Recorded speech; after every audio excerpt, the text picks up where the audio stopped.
Hello दोस्तों, कैसे हैं आप लोग। आई होप आप सभी लोग अच्छे होंगे। तो चलिए हम लोग आज के अपने सेशन को फिर से शुरू करते हैं। और आप लोग भी कैसे हो ये मुझे कमेंट बॉक्स में बता सकते हो।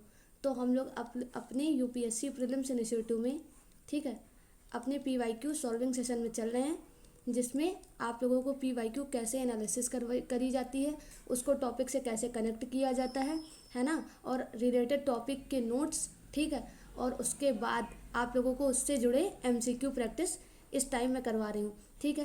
क्योंकि अब यूपीएससी में आप लोगों को दिन कितने बचे हैं, ठीक है, दिन बचे हैं 33। और ये 33 दिन बहुत ज़्यादा डिसीजन मेकिंग होंगे सभी लोगों के लिए, ठीक है। तो जितनी हो सके उतनी प्रैक्टिस करते रहना है, सीसेट की भी, है ना, और उसके बाद जीएस की भी। मैक्सिमम टाइम इन दोनों को, सीसेट और जीएस को मिला के प्रैक्टिस को ही 6 घंटे आप लोगों को देना है, ठीक है, मैक्सिमम और मिनिमम दोनों, ठीक है। उसके बाद आप लोग अदर सब्जेक्ट उठाओगे, मतलब उसके बाद 2 या 3 घंटे आप लोग जो चाहो वो एक सब्जेक्ट पढ़ के रिवाइज कर सकते हो, ठीक है। उसके बाद करंट अफेयर पढ़ लेना, इतना ही है और इतना ही करना चाहिए आप लोगों को पर डे डेली शेड्यूल के अंदर, ठीक है। तो चलिए, आई होप आप सभी लोग कर भी रहे होंगे, पर बताना मेरा फ़र्ज था इसी वजह से। तो अब आप लोग इस ज्योग्राफी के क्वेश्चन को देखिए। क्वेश्चन कथन और कथन 1 कथन 2 में डिवाइड है। क्या बोल रहा है कथन, वृहद तारे वामन तारों की तुलना में अधिक समय तक अस्तित्व में बने रहते हैं, ठीक। और स्टेटमेंट 2 क्या बोल रहा है कि वामन तारों की तुलना में वृहद तारों में नाभिकीय अभिक्रियाओं की उच्चतर दर होती है, ठीक है, ठीक है। और उसके बाद स्टेटमेंट में क्या बोल रहा है कि उपर्युक्त कथन के संबंध में निम्नलिखित कथनों में से कौन सा सही है, ठीक है। अब इस क्वेश्चन का आंसर मैं नहीं दूंगी, आप लोग खुद ही दोगे, लेकिन कब, जब मैं आप लोगों को ये टॉपिक पूरा कवर करवा दूंगी, तब आप लोग खुद ही इसका आंसर दे पाओगे, ठीक है। तो ये रहा ज्योग्राफी का बहुत ही इम्पॉर्टेंट आप लोगों का सेगमेंट, ठीक है, जिसमें तारों का विकास आप लोगों को अपने जीएस नोट्स के अंदर स्टैटिक्स में भी कवर करना होता है, और उसके बाद आप लोगों को उसी से रिलेटेड करंट अफेयर भी पढ़ना होता है। तो मैं आप लोगों को उन दोनों चीज़ों को इस क्वेश्चन के हिसाब से तैयार करवा दूंगी, जिससे भविष्य में अगर इस तरह का टॉपिक दोबारा आएगा तो आप लोग उसको क्वेश्चन को सॉल्व कर पाओगे, ठीक है। 1 मिनट, ठीक है। तो अब देखिए क्या है, तारों का द्रव्यमान और ईंधन की अगर हम लोग बात करें, मास और फ्यूल की, ठीक है। तो एक तारे का शुरुआती द्रव्यमान ही यह तय करता है कि उसका पूरा जीवन कैसा होगा, ठीक है। बड़े तारों के पास छोटे तारों की तुलना में हाइड्रोजन यानी कि ईंधन का भंडार बहुत अधिक होता है, लेकिन वे इसे बेहद अकुशल तरीके से खर्च करते हैं, ठीक है। इतनी बात आई होप आप सभी लोगों को समझ में आ गई है। उसके बाद अब दूसरा पॉइंट क्या है कि नाभिकीय अभिक्रिया की दर, जो कि स्टेटमेंट 2 में दिया गया था, ठीक है, तो उसको इसमें डिफाइन किया गया है। देखते हैं। देखो, पहला पॉइंट, गुरुत्वाकर्षण का दबाव। बड़े तारों का द्रव्यमान अधिक होने के कारण उनका गुरुत्वाकर्षण खिंचाव जो है, ठीक है, उनके केंद्र यानी कि कोर पर बहुत अधिक दबाव पड़ता है, ठीक है। और उसके बाद उच्च तापमान का जो पॉइंट है, इससे अत्यधिक दबाव के कारण केंद्र का तापमान जो है वो करोड़ों डिग्री तक पहुंच जाता है। फिर तीव्र दहन की प्रक्रिया होती है, जिसमें उच्च तापमान और दबाव नाभिकीय संलयन, जिसमें न्यूक्लियर फ्यूजन की प्रक्रिया को बहुत तेज तक कर देते हैं। और बड़े तारे अपने ईंधन को वामन तारों की तुलना में हजारों गुना तेजी से जलाते हैं, ठीक है। तो ये कथन 2 में दिया गया था, ठीक है। तो कथन 2 जो है वो अब आप लोग डिसाइड करो कि सही है या गलत है, ठीक है। मुझे पता है कि इतना पढ़ने के चक्कर में आप लोग स्टेटमेंट 2 थोड़ा भूल चुके हो, ठीक है, कोई बात नहीं। अपन लोग पहले ये स्लाइड पढ़ लेते हैं, उस टॉपिक को अच्छे से कवर कर लेंगे। उसके बाद वो क्वेश्चन मैं आप लोगों के सामने फिर से लाऊंगी, फिर से सोच के उसका आंसर कमेंट बॉक्स में ज़रूर से देना, ठीक है।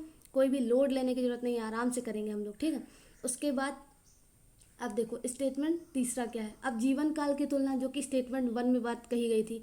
तो देखो, कंपैरिजन ऑफ लाइफ स्पैन की अगर हम लोग बात करें, तो पहले विशाल तारे यानी कि मैसिव स्टार की बात करते हैं। ये तारे तेजी से जियो और जल्दी मरो की मतलब सिद्धांत पर चलते हैं, ठीक है। और इनके उदाहरण के लिए सूर्य से 10 गुना बड़े तारे का जीवन काल केवल 20 से 30 मिलियन वर्ष ही होता है। केवल 20 से 30 मिलियन वर्ष, ये मतलब केवल लगा है, बहुत ऐसे वो बहुत छोटी बात बता दी गई है, पर आप लोगों को पता होगा कि 20 से 30 मिलियन वर्ष कितने होते हैं, ठीक है। उसके बाद वामन तारे, ड्वार्फ स्टार की अगर हम लोग बात करें, तो जैसे कि लाल वामन यानी कि रेड ड्वार्फ जो होते हैं, उनका द्रव्यमान कम होता है। केंद्र का तापमान कम होता है और इनके संलयन की गति बहुत धीमी होती है। इस कारण क्या है कि वे अपने ईंधन को बहुत लंबे समय तक, खरबों वर्षों तक चला सकते हैं। ठीक है, तो स्टेटमेंट 1 में जो बात कही गई थी वो गलत साबित हो जाती है। अभी आप लोगों को फिर से मैं स्टेटमेंट दिखाऊंगी। ठीक है, उसके बाद अब अगर हम लोग बात करें समरी में, ठीक है, तो समरी में एक बार विशेषता, उसके बाद मैसिव स्टार और ड्वार्फ स्टार, इन सब के बारे में फिर से पॉइंट पॉइंट करके जहाँ नोट्स बनाए वहाँ पर लिख के नोट कर लेना।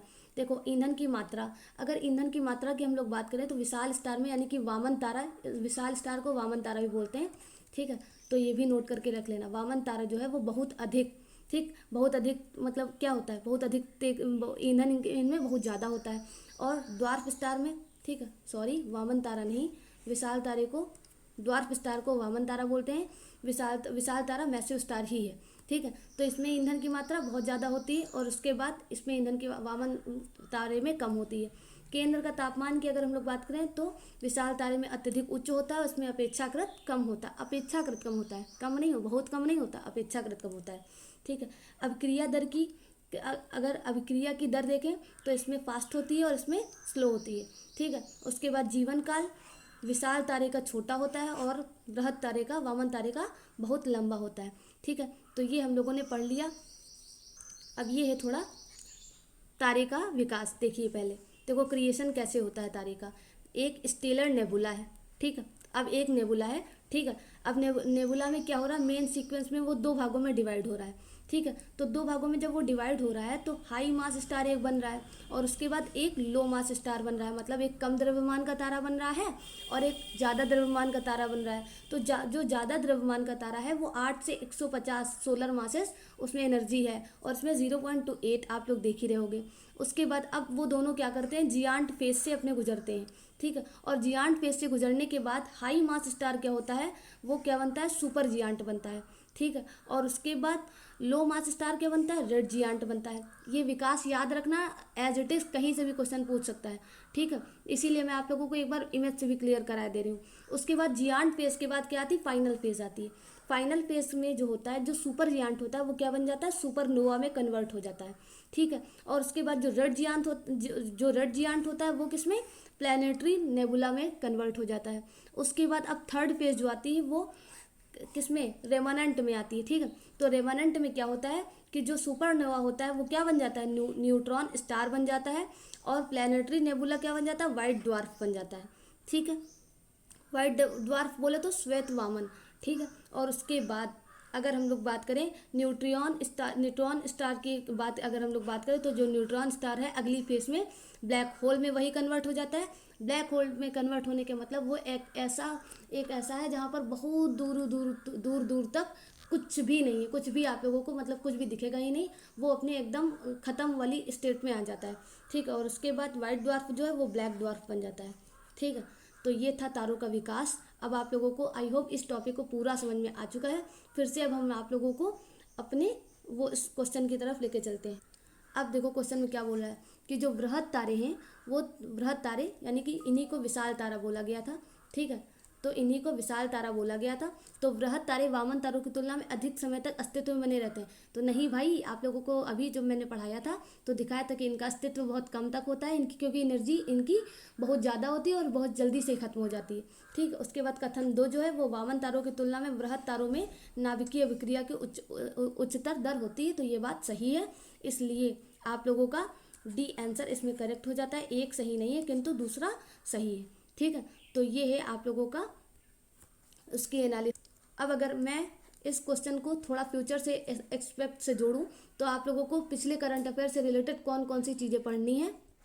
तो देखिए, यूपीएससी अब प्रेक्षण से आगे बढ़कर वैज्ञानिक उद्देश्यों पर सवाल पूछता है। ठीक है, तो जिसमें क्या पूछेगा, आदित्य L1 पिछले साल करंट अफेयर की न्यूज़ में बहुत ज़्यादा था। ठीक है, क्योंकि सौर हवा और कोरोनल मास इंजेक्शन का अध्ययन, ठीक है, जो सीधे तौर पर तारों की कार्यप्रणाली से जुड़ा है। इस वजह से आप लोग आदित्य L1 के मिशन के बारे में अब 3 पॉइंट जाकर मतलब पढ़ोगे, उद्देश्य।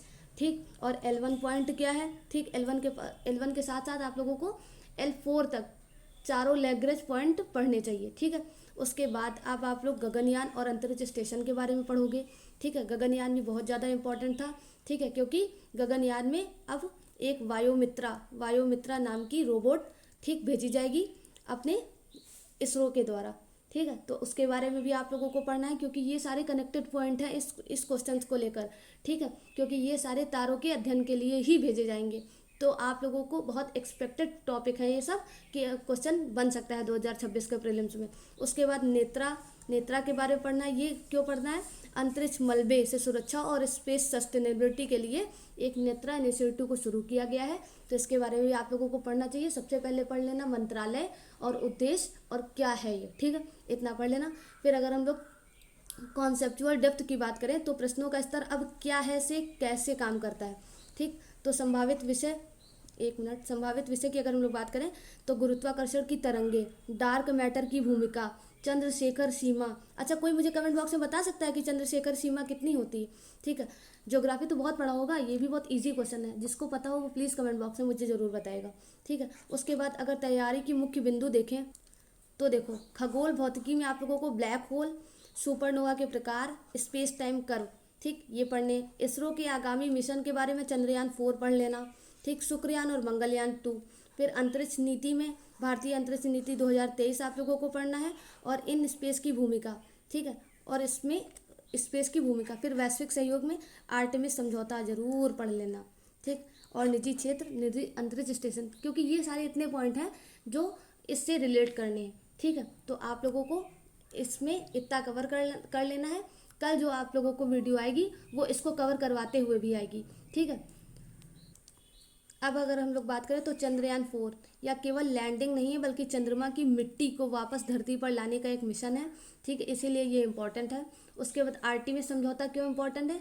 भारत ने इसमें शामिल होकर अंतरिक्ष संसाधनों के उपयोग की एक वैश्विक नीति में अपनी जगह बनाई है। उसके बाद नैव आईसी यानी कि NVS-01, इसमें पहली बार L1 बैंड का उपयोग किया गया है, जिससे हमारे मोबाइल फ़ोन पर सीधे भारतीय GPS यानी कि नेविगेशन, ठीक है, नेविगेशन IC का उपयोग कर सकेंगे हम लोग। ठीक है, उसके बाद निसार को शुरू किया गया है। निसार एक इनिशिएटिव है।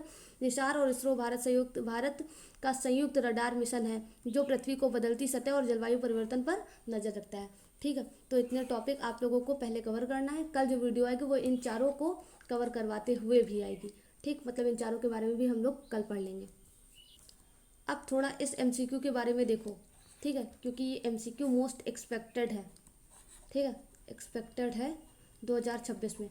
देखो और सॉल्व करने की कोशिश करो। भारत का अंतरिक्ष स्टेशन, ठीक है, BAS, और उससे जुड़ा स्पेसएक्स मिशन है। ठीक है, अब क्वेश्चन क्या है कि अंतरिक्ष अपेक्षित बहुविकल्पीय क्या है?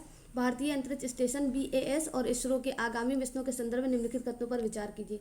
स्पेसएक्स स्पेस डॉकिंग एक्सपेरिमेंट या दो उपग्रहों को अंतरिक्ष में जोड़ने वाला डॉकिंग की तकनीक का परीक्षण करने वाला एक मिशन है, जो भारतीय अंतरिक्ष स्टेशन के निर्माण के लिए एक अनिवार्य है। उसके बाद एक्सियम 4 की बात कही गई है, जो एक अंतरिक्ष मिशन है और जिसके माध्यम से भारतीय गगनयात्री शुभांशु शुक्ला ने अंतर्राष्ट्रीय अंतरिक्ष स्टेशन ISS की यात्रा की थी। उसके बाद थर्ड स्टेटमेंट क्या है? भारत ने 2035 तक अपना स्वयं का अंतरिक्ष स्टेशन, ठीक है, स्थापित करने और 2040 तक चंद्रमा पर मानव को भेजने का लक्ष्य बनाया है। उपर्युक्त में से कितने कथन सही हैं? तो मैं आप लोगों को बता दूं कि ये 3 के तीनों आंसर स्टेटमेंट सही हैं। अब आप लोग इन स्टेटमेंट को भी थोड़ा एक बार रिकॉल कर सकते हो। ठीक है, इस तरह के MCQ को लाने का मेन मोटिव यही होता है कि आप लोगों को स्टेटमेंट से भी ज़्यादा डिटेल्स प्रोवाइड करवाई जा सके। ठीक है, तो अब आप लोग खुद ही देख रहे होगे कि एक क्वेश्चन से आप लोगों को कितना चीज़ें पढ़ने को मिल गई। ठीक है, तो इस तरह की UPSC से रिलेटेड, ठीक है, PYQ एनालिसिस सिर्फ इसी चैनल पर मिलती है। बाकी आप लोग YouTube पर जाकर बहुत सारे चैनल विजिट कर लेना, और इससे अच्छी अगर आप लोगों को इससे अच्छी आप लोगों को YouTube पर PYQ एनालिसिस के पॉइंट और वीडियो नहीं मिलेगी, जो आप लोगों को फ्यूचर से और अभी से जितनी भी चीज़ें हैं सब डिटेल से कनेक्ट करके बताया जाता है। ठीक है, तो आज के लिए have a nice day, bye bye. बाकी आप लोग मेरे साथ जुड़िए, ठीक है, और अपनी पढ़ाई को और भी स्मूथली तैयार करिए। ठीक है, चलिए बाय बाय, टेक केयर।